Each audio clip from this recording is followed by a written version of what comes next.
Unit 20. Word list. Aggregate. When a number is aggregate, it is made up of smaller amounts added together. The company totaled its aggregate sales for the entire year. Antibiotic. An antibiotic is a medical drug used to kill bacteria and treat infections. The doctor gave me a shot of an antibiotic when I got the flu. Circuit. A circuit is a piece of an electronic device that allows electricity to flow. Be very careful not to shock yourself when fixing an electrical circuit. Compliment. To compliment something or someone is to make them better. The wool scarf complimented her lovely eyes. Compress. To compress something means to press or squeeze it so that it takes up less space. I compressed my clothes to fit into a single suitcase. Database. A database is a collection of data that is stored in a computer. The company has a database of all the names and accounts of their customers. Equivalent. An equivalent is an amount or value that is the same as another amount or value. I worked the equivalent of 60 hours this week.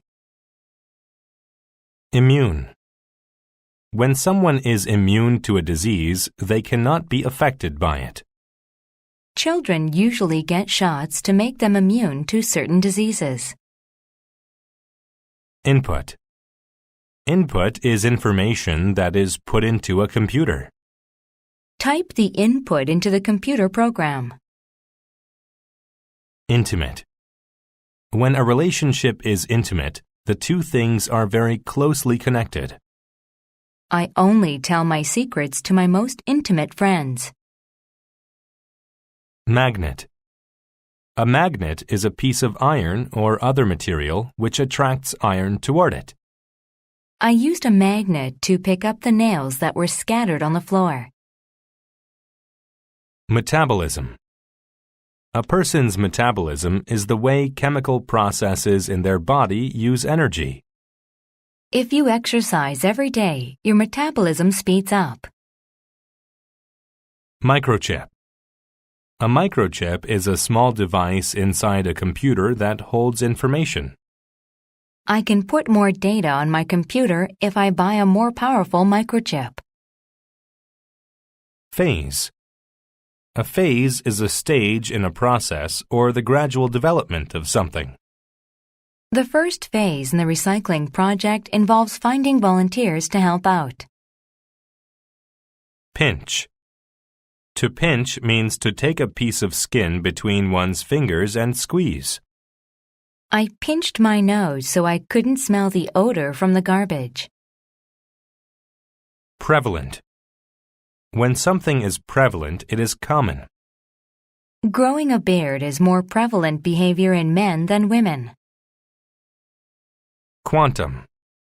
When something is quantum, it relates to the behavior of atomic particles.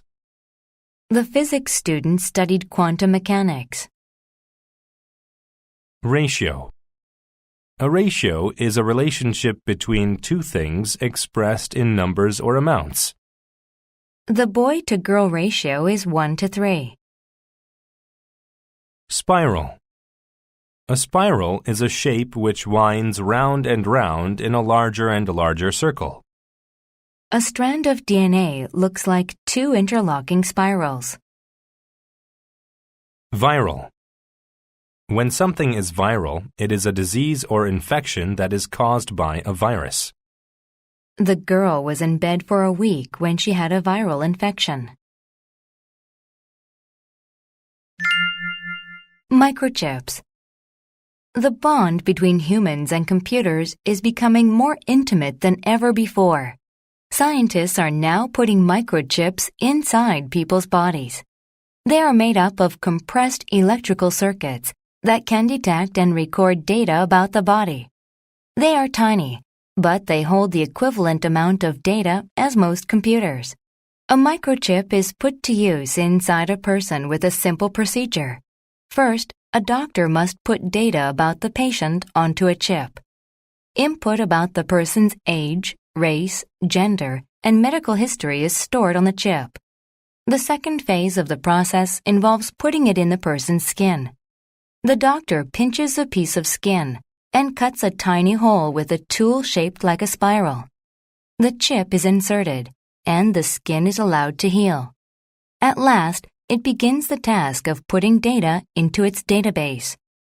Microchips scan the patient's body to record what is happening on the quantum level. They can find problems with the person's metabolism and organs. They can also detect viral infections. They can find the aggregate number of immune and infected cells and present the results in a ratio. They can even tell doctors what type of antibiotic to give to the patient. To recover the chip's data, the doctor uses a special magnet that copies it. This way, the doctor can put the information from the chip onto a computer. Then they can find out exactly what is wrong with the person. The idea of putting chips in humans is still very new. However, it is now becoming more prevalent. Scientists and doctors are hopeful about the future uses of microchips. Someday, all new babies might get a microchip soon after they are born. Doctors will be able to know about any problems from the very beginning. It is obvious that medicine and computers complement each other well.